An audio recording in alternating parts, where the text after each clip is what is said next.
Panorama group, जो सोचता है वो करता है। किसी व्यक्ति का नाम अगर फिरोज है और वो बाइक से जा रहा हो, पुलिस वालों ने हाथ दे दिया रुक जाओ, अगर नहीं रुका तो क्या वो आतंकवादी कहलाएगा? और उसे पुलिस वाले मुल्ला कहकर उसकी दाढ़ी खींचकर उसकी पिटाई करेंगे। कैसा है ये बिहार और किस तरीके का है यहां सुशासन वाली सरकार। नमस्कार, टुडे बिहार न्यूज के डिजिटल प्लेटफॉर्म पर आपका बहुत बहुत स्वागत है। खबर विशेष में मैं हूं आपके साथ प्रकाश सिंह। आज खबर विशेष में बात बिहार में पुलिसिया तंत्र और पुलिसिया जुल्म की करेंगे हम।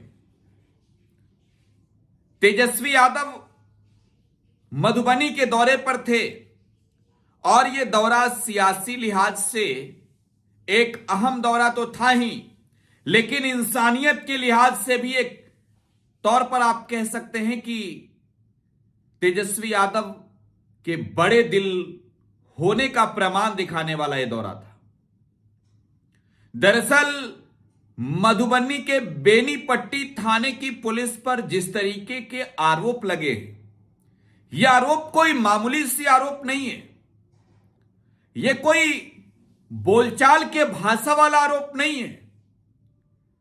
शरीर पर पुलिस के जुल्म का हर वो निशान यह कह रहा है चीख चीख कर कि मेरे साथ पुलिस वालों ने जो किया है वो शायद किसी के साथ नहीं होनी चाहिए।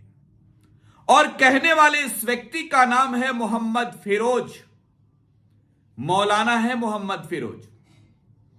एक मस्जिद में और बिहार पुलिस ने उनके साथ बर्बरता की है, जुल्म किया है, लेकिन ये आरोप उनके हैं। यहां दो बयान हमारे सामने आया जब हमने इस मधुबनी के मामले की पूरी इनसाइड स्टोरी समझने की कोशिश की। तो एक बयान मोहम्मद फिरोज का, दूसरा बयान योगेंद्र कुमार का। फिरोज पीड़ित व्यक्ति हैं, योगेंद्र कुमार मधुबनी के एसपी हैं। और तीसरा बयान भी हमने सुना बिहार विधानसभा में नेता प्रतिपक्ष तेजस्वी यादव का भी।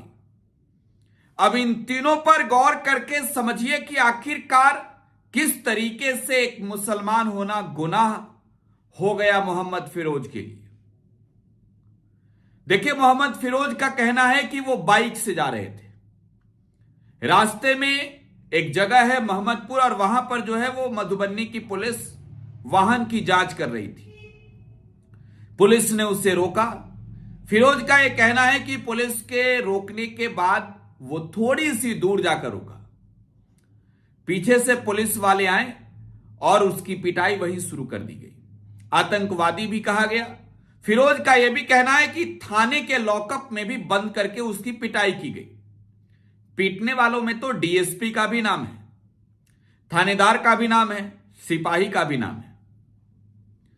फिरोज का यह कहना है कि उसे यह भी कहा गया कि वो आतंकी है। फिरोज अपने बयान में यह भी कहता है कि उसे मुल्ला भी कहा गया और साथ ही साथ उसकी दाढ़ी खींचकर पिटाई की गई।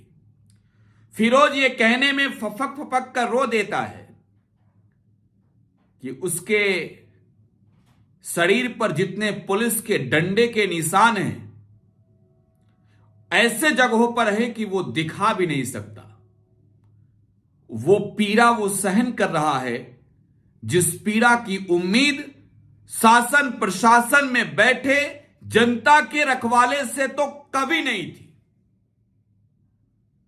योगेंद्र कुमार मधुबनी के एसपी, उनका बयान आता है कि ये जो आरोप लगाए गए हैं इसकी जांच की गई है। जांच में यह पाया गया है कि ये जो पिटाई का आरोप थाने के अंदर लगा रहे हैं मोहम्मद फिरोज, ये पूरी तरीके से बेबुनियाद है, झूठा है। योगेंद्र कुमार अपने बयान में यह कहते हैं कि डीएसपी हेडक्वार्टर से इस पूरे मामले की जांच कराई गई है। सीसीटीवी फुटेज में कुछ भी ऐसा नहीं पाया गया है जिससे यह प्रतीत हो कि थाने के अंदर उनकी पिटाई की गई है। हालांकि एसपी योगेंद्र कुमार इस बात को स्वीकारते हैं कि पुलिस ने रोकने के क्रम में हल्का सा बल का प्रयोग किया क्योंकि वो भाग रहे थे। कई ऐसे बिंदु हैं जिन बिंदुओं का जिक्र करके पुलिस अधीक्षक मधुबनी ने कई पुलिसकर्मियों को सस्पेंड किया है। खैर, अब तेजस्वी यादव की एंट्री हो जाती है। देखिए, मधुबनी का इलाका, भले चुनाव जीतना हारना ये तो जनता के हाथ में है। तेजस्वी यादव की एंट्री जो है वो अचानक से प्लान तैयार की जाती है कि तेजस्वी पीड़ित फिरोज से मुलाकात करेंगे। फिरोज को न्याय नहीं मिल रहा है क्योंकि ये पूरा घटना जो है वो 29 जनवरी की है और 29 जनवरी की घटना हो जाने के बाद 3 तारीख तक न्याय नहीं मिला। वीडियो वायरल हुए तो इक्का दुक्का पुलिस वालों को सस्पेंड कर दिया गया। तेजस्वी कहते हैं कि मुसलमान है तो उसे आतंकवादी कहोगे। यह लोकतंत्र है, यह आजाद हिंदुस्तान है और यहां के हर नागरिकों के दिल में, वो हिंदू हो, मुसलमान हो, सिख हो, ईसाई हो, हिंदुस्तान बसता है। इस पुलिसिया बर्बरता के खिलाफ तेजस्वी मधुबनी पहुंच जाते हैं। कुछ लोग कहेंगे कि ये तो राजनीति की रोटियां सेकनी है। तो भाई, तो तेजस्वी यादव मधुबनी पहुंचेंगे। राजनीति भी अगर किसी चीज का परिणाम हो और उससे किसी फैसले की घड़ी तक पहुंची जाए तो उस बिंदु पर राजनीति होनी चाहिए। तेजस्वी यादव ने फिरोज से मुलाकात की है। आंखों में आंसू फपक फपक कर वो मौलाना फिरोज रो रहे थे तेजस्वी के सामने, अपनी पूरी पीड़ा बताई और तेजस्वी ने बिहार के डीजीपी से लेकर मधुबनी के एसपी तक को लाइव सेशन के माध्यम से ही कह दिया कि इस तरीके से तो नहीं चलेगी, इस तरीके से जुल्म तो बर्दाश्त नहीं करेंगे। देखिए, एक सवाल गंभीरतापूर्वक सोचने वाली बात यह है कि अगर कोई फिरोज पकड़ा जाएगा तो क्या बिहार में नीतीश कुमार की पुलिस यह मान लेगी कि यह फिरोज आतंकवादी है? और मैं फिर कह रहा हूं कि यह आरोप हमारे नहीं है, यह आरोप है उस फिरोज की जिसके साथ कथित रूप से यह मारपीट की घटना थाने के अंदर घटी है। अगर पीड़ित व्यक्ति आरोप लगाकर कह रहा है कि डीएसपी ने भी पीटा, तो फिर डीएसपी हेडक्वार्टर से जो जांच एसपी साहब करा रहे हैं, जब डीवाईएसपी रैंक के अधिकारी की भूमिका है, तो क्यों नहीं इसकी जांच स्वयं कर लेते और थाने के सीसीटीवी फुटेज को क्यों नहीं डीवाईएसपी साहब के कारनामे को भी एसपी साहब सार्वजनिक कर देते हैं कि बिहार की जनता भी देख ले। देखिए, 2 बिंदु है कि पुलिस पर आरोप लगाना आसान भी है, लेकिन अगर शरीर पर जख्म के निशान ताजा है, अगर शरीर का पिछला हर हिस्सा पुलिसिया जुल्म के निशान को दिखा रहा हो, तो यकीनन मानवाधिकार का यह विषय है और ऐसे असामाजिक पुलिस वालों के खिलाफ, कर्मियों के खिलाफ, लोगों के खिलाफ जिन लोगों ने मानवाधिकार का हनन किया, मानवाधिकार आयोग का गठन हुआ, तो फिर क्यों नहीं मुकदमा चलनी चाहिए ऐसे अधिकारियों पर? जात देखकर, नाम देखकर, दाढ़ी देखकर यह तय किया जाएगा कि यह आतंकी है या फिर नहीं। बिहार की पुलिस जिस तरीके से दोस्तों बिहार में काम करती है, लॉ एंड ऑर्डर तो हमेशा सवालों से ही घिरा रहता है। बिहार के शायद ही किसी जिले की कोई ऐसी पुलिस हो जो सवालों से नहीं घिरी है। बिहार का शायद ही कोई ऐसा थाना हो जिस पर आरोप नहीं लगते हैं।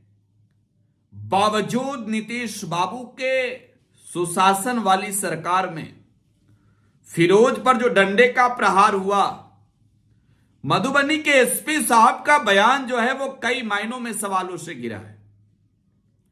अगर पीड़ित पक्ष का जो कहना है उसके शरीर पर जो दाग हैं, जो निशान हैं, तो क्या उसकी इंक्वायरी, जुडिशियल इंक्वायरी कराने की भी बात नहीं होनी चाहिए? पुलिस की जो जांच तंत्र है वो इतना स्लो क्यों चल रहा है? एसपी साहब ने अगर कार्रवाई की है पुलिस कर्मियों पर, तो वो ये भी क्यों नहीं मान रहे कि इन लोगों ने थाने के अंदर जुल्म किया है?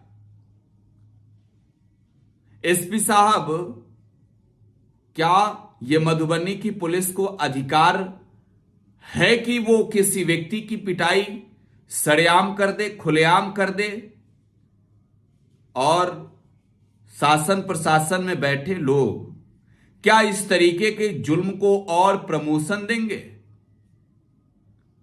पुलिस जनता के रक्षा के लिए रक्षक के रूप में पुलिस को जाना जाता है, लेकिन अगर कोई फिरोज कह रहा है कि यह पुलिस भक्षक हो गई है, अगर ये आरोप लग रहे हैं कि पुलिस ने इतने डंडे मारे हैं कि मेरे से बैठा नहीं जा रहा है, मेरे से लेटा नहीं जा रहा है, पिछले हर हिस्से में जो है वो जख्म के निशान हैं, तो एसपी साहब ने अब इस दर्द पर मरहम लगाने के बजाय अपने पुलिसकर्मियों को यह स्पष्ट कर देना कितना मुनासिब समझा कि भाई थाने की फुटेज में नहीं है। व्यक्ति का आरोप बहुत बड़ा है, फिरोज का आरोप बहुत बड़ा है।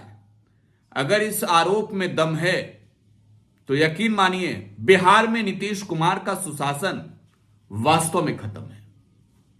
फिलहाल आप टुडे बिहार न्यूज के साथ बने रहें। धन्यवाद।